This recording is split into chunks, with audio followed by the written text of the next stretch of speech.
avy tampoka ny orana mivampitoana tsendrasana azy mahery ny fiaviny tarika tondra-drano tsy mahazatra tarabe na mifoy ny vampitoana ny orana miova matetika ny toetry ny andro betika mafana betika mangatsiaka mafana be tsy mahazatra ny maripana mangatsiaka tsy zaka ihany koa amina vampitoana tsy mahazatra miamahery ny rivo-doza mikorotana ny toetry ny andro ireo no endrika isehoan'ny fiovan'ny toetr'andro tsikelikely maneran-tany ny fikarohana nataon'ny manam-pahaizana iraisam-pirenena mikasika ny fiovan'ny toetr'andro dia nahitana fa mihoatra 2 degré ny hafanan'ny tany amin'izao noho ny tamin'ny taona 570 raha tsy makafipitradiny izao anefa ny tsirairay dia ina hiakatra 2,5 degré na mihoatra izany aza amin'ny taona 340 ka hatramin'ny taona 540 izay fiovan'ny hafanan'ny tany izay anefa dia ahina hitarika amin'ny fiakaran'ny ranomasina ihany koa fanjavonana 400 ny biby sy 900 ny zava-maniry fiakaran'ny tany asidra anaty ranomasina ho sarotra tadiavina ny rano fisotro madio ary hitombo ny fahasairanana ra-piaramonina isan-karazany fa misy koa ilay zavatra ataontsika eto toerana izany dia eny vao maika mahanamafy azy indrindrandrindra ny doro-tanety tsy misy sy ampiariana sy mpamokarana amin'izao fotoana izao na ara-tsosialy zany na ekonomika ka hoe tsy antraikany na hoe tsy hiankina amin'izany hoe toetr'andro na toetaona izany ankoatra ny fepetra maika nalefahana ny fiovan'ny toetr'andro tahaka ny fampihenana ny entona manimba ny tontolo iainana amin'ny fomba rehetra dia manana anjara toerana ny fanaraha-maso ny fiovan'ny toetry ny andro sy ny fifampizarana fahalalana mikasika izany mba tsy ho mafy ny setra ateraky ny voina sy tranga voajanahary tsy ampoizina ny adaptation ny calendrier culturel zany mifanaraka amin'ny changement climatique amin'izao fotoana izao zany dia fanaraka amin'ireo information efa nomeny météo moa zany izay efa nisy fiaraha-miasa taminay à partir an'iny zany no ahafahanay mijery hoe inona hoe ohatrany ahoana ny tokony hanaovana ny resaka calendrier culturel mifanaraka amina filière agricole na élevage anankiray hoe arosy ve izy sa ahemotra dia inona no zavatra tokony atao zany mifanaraka amin'ilay besoin'ny le ao anatin'ilay filière zany arak'izany ilaina matipaika ny rafitra fizarana vaovao mikasika ny rotsakorana sy ny toetr'andro ho an'ny mpamboly izaparitra inona kosa no atao ho an'ireo mpivelona misehatry ny ranomasina efa misy ankehitriny ny paikady entina ampiomanana ny mpanjono amin'izay mety hitranga eny an-dranomasina procédé rano moa zany ahafahana mampafantatra le toetr'andro dia amin'ny alalan'ny fampiasana ny teknôlôjia moa zany ny internet fa irahantsika malala ny fomba fahafahan'ireo mpanjonondreo hamaky an'iny dia niezaka izay nanamora an'izay amin'ny lalana famadiana an'le vokatra omeny avy amin'ny internet navadika ho zavatra tsotsotra kokoa mba ho azon'le pêcheur dia navadika amin'ny lalana code couleur misy code couleur anakefatra le izy misy vert jaune zany hoe vert moa zany efa hoe 0 à 5 km/h ny rivotra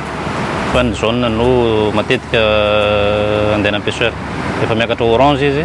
sy rouge dia efa manomboka mila mitandrina indrindra moa zany ny orange efa tokony tsy andehany lakana madinika rouge efa tsy azo andehanany rehetrarehetra mihitsy efa miaso io paikady fizaram-baovao an'ny mpendrika io eto ambinany be manome tantsoroka ny fokon'olona ny fikambanana tsy miankina amin'ny fanjakana iray maka vaovao mikasika ny mety ho toetry ny andro amin'ny internet mamadika ny antotan-kevitra ho mora azony rehetra zaraina amin'ny alalan'ny afatra ny taroby izany ary azo mimponina ambinany be vakina eo amin'ny tabilao imbonana mijery ny karazana loko misongadina sisa mpendrika andehanany an-dranomasina na tsy ho fisoroana ny loza teraky ny famafisan'ny rivo-doza na an-tanety na an-drano ilaina matipaika ihany koa ny fizaram-baovao mikasika ny toetr'andro sy ny fiomanana any amin'ny toerana fantatra fa hitrangan'izany ohatra tsara ianarana ny rafitra mipetraka eto vatomandry izay miainga amin'ny fandraisana andraikitry ny isam-pokotany sy ny fisian'ny tantsoroka ara-pitaovana ho an'ny tondra-drano sy ny cyclone aloha izy io dia fantatra mialoha avy amin'ny resaka avy amin'ny mpamantatra ny toetr'andro dia tsy maintsy misy ilay atao hoe préparation dia tsy maintsy mila mivory foana zany aloha satria mety misy zavatra miovana misy zavatra tokony hamafisina dia samy miteny hoe ny anay tamin'ny herintaona tamin'ny loza farany nisy zavatra ny-trango ohatr'izao dia hoe inona ny zavatra tsy nety tamin'iny dia miara-mikonto eo ny rehetra hoe tokony zao indray zany fepetra manaraka raha mbola mitranga ny zavatra ohatr'izay. Noho ny fiovan'ny toetrandro dia miova manarak'izay ihany koa ny firindra ny fiforonan-drano. Miova ny havin'ny rano any ambanin'ny tany. Efa mivoatra ny teknika ka azo atao mamantatra ny fotoana fidianan'ny rano ambanin'ny tany zany na koa ny fotoana mahavo azy. Ny fahafantarana izany no ahafahana manangona rano sy ho manana ny fotoana hasarotra ny fahitana azy. Anisan'ny fitaovana ampiasaina hamantarana izany havin'ny rano izany ny sonde. Fomba fiasa azo alainy tahaka satria halalana ny fotoana tokony handraisana fanapahan-kevitra hisorohana ny olan'ny rano. Satria aty amin'ny faritra Timothée zany misy an'le haitany foana zany dia tsy ampy le oran'andro dia miovaova zany le nappe phréatique an'le aty amin'ny faritra Timothée.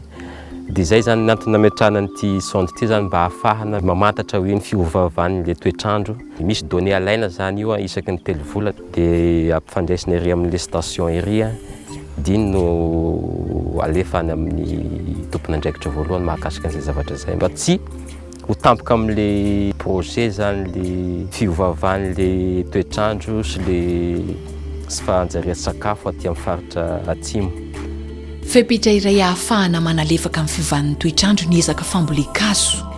Miankina amin'ny fiavian'ny orana ihany koa anefa ny mahavanina ny zanakazo. Misy saison zany ny resaka fambolekazo manomboka manao an'le production ana plan aty semi mihitsy zany jusqu'à any amin'ny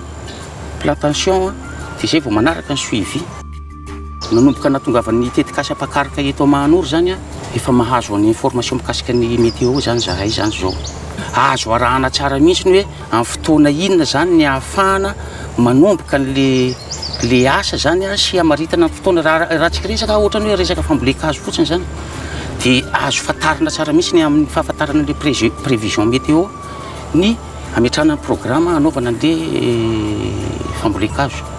Miankina betsaka amin'ny fifehezana ny antontam-baovao mikasika ny toetrandro, ny fiaraha-miasa ny sehatra isan-tsokajiny sy ny isan'ambaratonga ny amin'ny fizarana izany eny fotony no ahafahan'ny fiaraha-monina sy ny firenena miatrika araka ny tokony ho izy ny fiovan'ny toetrandro sy maka-fepetra araka ny tokony ho izy amin'ny asa fivelomany. Zava-dehibe hatrany etsy andaniny ny fandraisana andraikitry ny tsirairay sy ny fitondrana ny anjara biriky ny isam-batan'olona amin'ny fikajiana ny tontolo iainana holovain'ny taranaka mifandimby.